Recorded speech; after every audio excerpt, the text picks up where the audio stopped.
आम आदमी पार्टी के मुखिया अरविंद केजरीवाल के मंसूबों पर पानी फिरता दिख रहा है। ऐसा लग रहा है जैसे केजरीवाल के हाथ एक बार फिर मायूसी ही लग सकती है। दरअसल लोकसभा चुनाव 2024 से पहले सभी दलों ने आपसी साठगांठ पूरी कर ली है।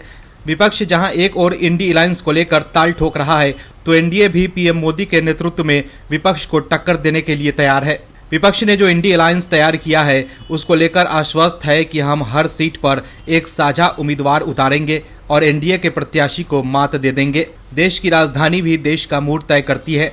देश की राजधानी में कहावत है कि दिल्ली की जनता लोकसभा चुनाव में असमंजस की स्थिति में नहीं रहती है। वो एक ही दल को पूरी दिल्ली पर राज करने का मौका देती है और दिल्ली की जनता बता देते हैं कि देश का मूड क्या है।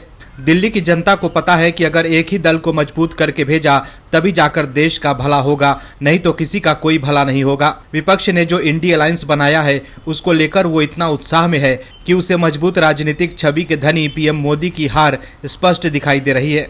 बात करें इंडी अलायंस के दो दलों आप और कांग्रेस की, तो जिस आप ने दो राज्यों में कांग्रेस की मटिया पलीद कर दी है, आज उसी आप से कांग्रेस गठबंधन कर दिल्ली में लोकसभा चुनाव लड़ने के मूड में नजर आ रही है।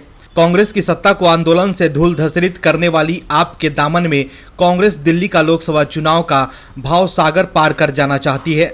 वहीं दूसरी ओर आप है जो कांग्रेस को कभी भ्रष्टाचार की गंगोत्री कहती थी, लेकिन आज उसी अविरल धारा से आपको कोई परहेज नहीं, क्योंकि सबका ध्येय तो सत्ता में आकर राजनीतिक और आर्थिक हितों को साधना है। लेकिन दिल्ली में आप और कांग्रेस चाह रही थी कि साथ मिलकर चुनाव लड़ें और बीजेपी को खत्म कर दे, लेकिन जो हाल ही में सर्वे आया है, उसने आप और कांग्रेस के अरमानों पर पानी फेर दिया है। क्या है खबर, बताते हैं आपको इस रिपोर्ट में। अगर आज लोकसभा चुनाव होते हैं तो किस पार्टी को देश की जनता चुनेगी, इस बात को जानने के लिए इंडिया टीवी और CNX प्रोजेक्ट की तरफ से एक सर्वे किया गया है। इस सर्वे में देश के वोटरों की नब्ज टटोली गई है, जिसमें सामने आ रहा है कि दिल्ली और हरियाणा में कांग्रेस और आप के मिलकर चुनाव लड़ने के बाद भी बीजेपी बढ़त हासिल करती नजर आ रही है। दिल्ली की लोकसभा सीटों में कांग्रेस और आम आदमी पार्टी के खाते में एक भी सीट जाती नहीं दिख रही है। वहीं दिल्ली में बीजेपी फिर से सभी 7 लोकसभा सीटों पर जीत दर्ज करेगी। वहीं लोकसभा चुनाव में अरविंद केजरीवाल की अगुवाई वाली आम आदमी पार्टी एक भी सीट हासिल नहीं कर पाएगी। यदि आज लोकसभा चुनाव हुए तो बीजेपी को दिल्ली में 52% वोट मिलने की उम्मीद है, जबकि आपको 25% और कांग्रेस को 17% वोट मिलने की संभावना है।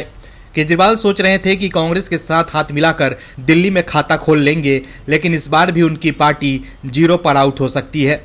Bureau report, OMH news. और भी वीडियोस देखने के लिए चैनल को सब्सक्राइब करें और बेल आइकन को दबाएं।